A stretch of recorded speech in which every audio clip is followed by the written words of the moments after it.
athi okay-ke gqoka sambi, ngigqoke ngempela sambi, adrayive sambi siye kubo kusesentini. Imoto wayishiya ezansi, azange ingene. I think kuphela 2 minutes, abese yangifonela athi woza ukhe imoto, ubuye nesikhingi sharp, ngene phakathi. Mangifika ngiyanokha eminyango, kuqhamuke ubhuti wakhona, umfanyana nje, angeke ngithi ubhuti, umfana, ingane yesikole. Athi awubona sisi, ngithi yebo, unjani? Ngiyaphila. Ngingakusiza, ngithi ngihamba nobhuti wakho. Athi ubhuti wami, athi ma, abiza uma wakhe. Nangu sisi uthi uhamba nobhuti, athi ulokhuzana umama, mhlawumbe hamba nomalume wakho esidakwa, akangene. Nami ngiqale ngizibuze ngokushuthi umalume la, yena wala ekhaya kushuthi umalume. Mangiqeda angene ugayi, angimazi ukuthi ngenkathi ethi ngigene ube kuphi yena ngaleso sikhathi, because ungene after me. Yes. Angibuze kumama ukuthi kwaleti kangaka, like singakusiza ngani, indaba right? Ngisho ukuthi ngi-right, bese ngithi kuye khuluma, indaba manje ngoba sibuzwa kimi imibuzo ethi yena ngikhuluma kanjani manje ngoba phela ngiyakhuluma. Ngithi khuluma phela noma wakho ekuzwa. Ngibabona mangithi ngiyabuka umama nengane bayabukana, bayahlehla like angathi imini silima ke manje.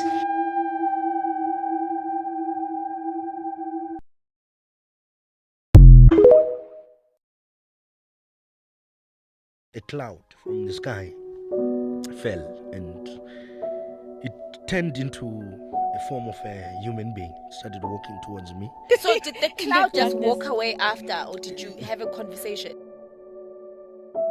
How did you start with the crime? Can you remember your first criminal offense? If you are ready not to sleep, try to kill someone.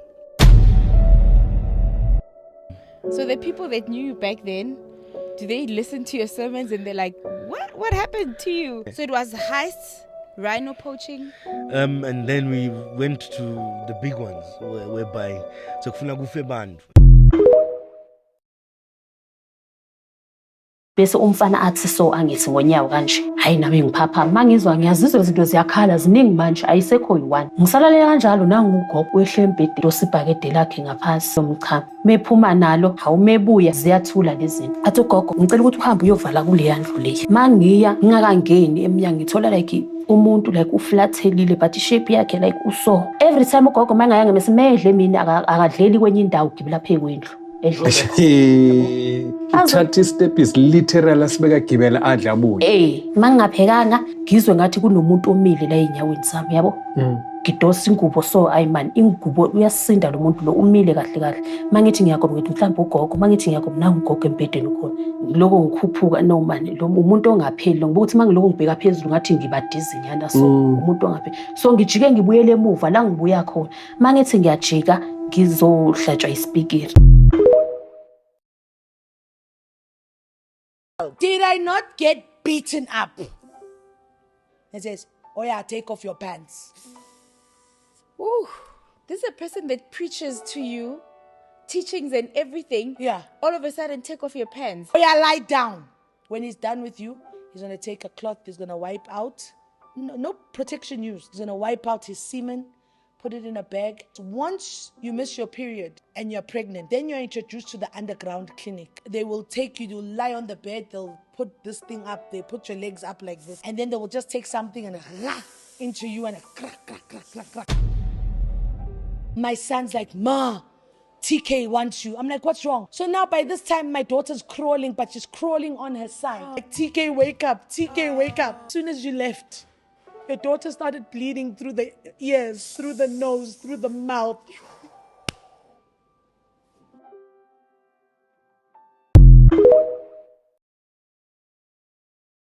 How about the fact that everybody's name means something out here? I love that.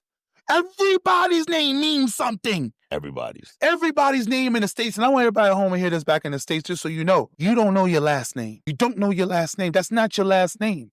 That's the last name that was given by our oppressor. Yes. Or that oppressor's family. Honestly, It's family. that we family. You understand? So that's a name that shows that you're always still You was owned by. owned. You were owned. That's your own name. Yeah, that's your property name. Yeah. We don't know our own names. Yeah, we don't that's- know what those names were at the end of the day. You know what I'm saying? That's what I'm saying. I'm Zulu. Just for Okay. anybody.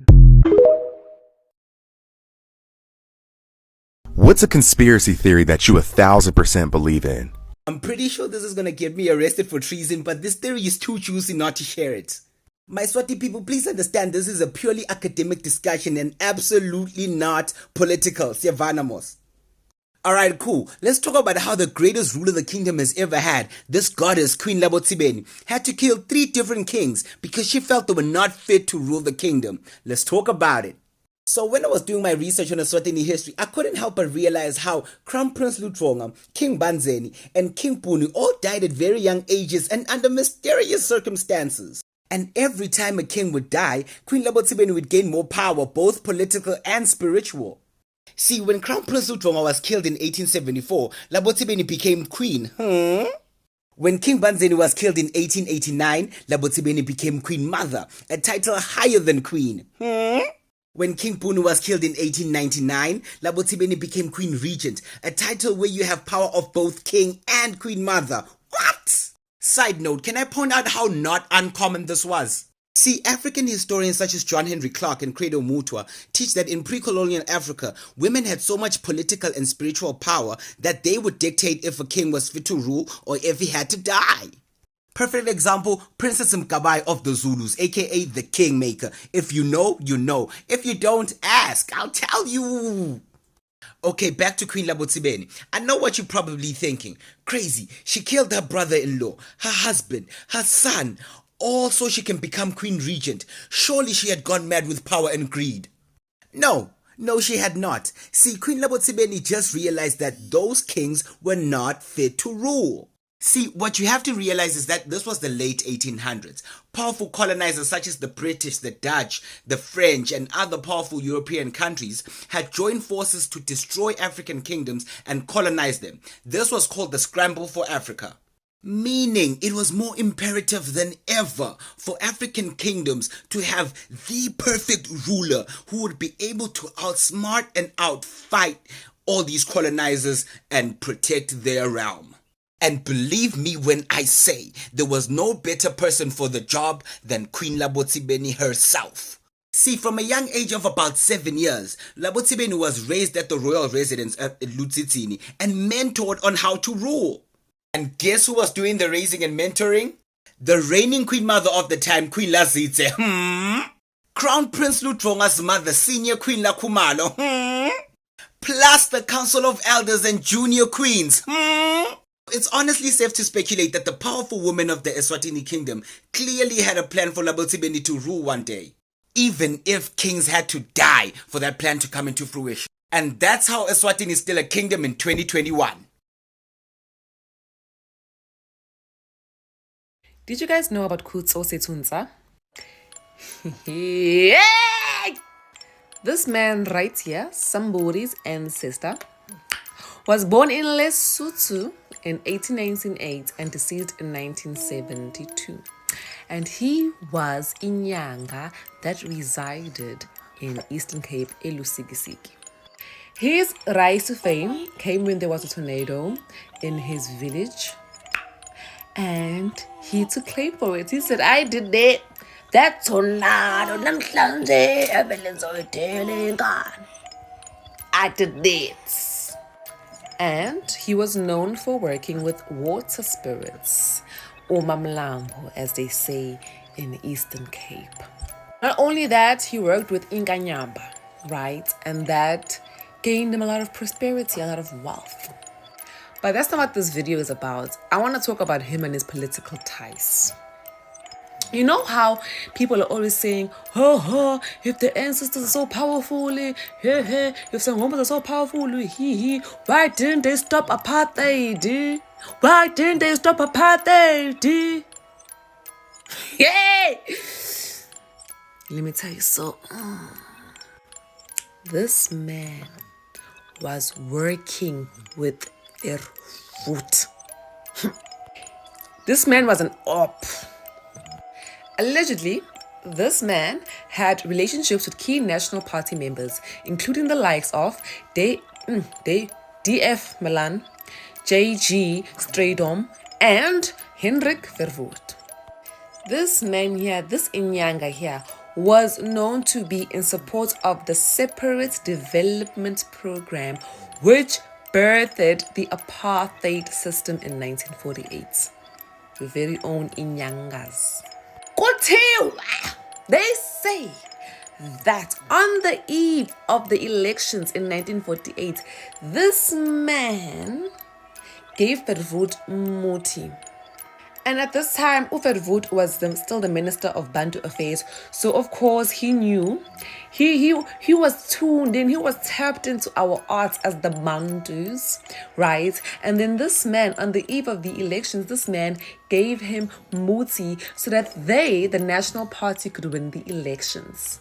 And that is how we found ourselves in apartheid.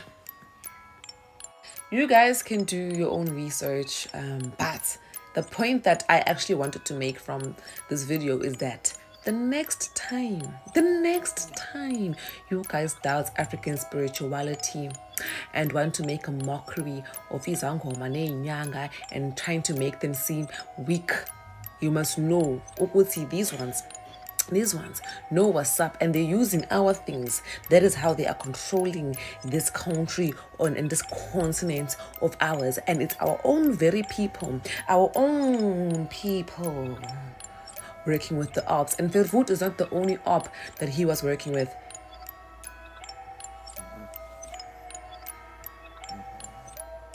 Oh, and also they said that he passed away in Durban in 1972 at the age of 74 due to heart failure. Heart failure. It's giving more like Amakosi.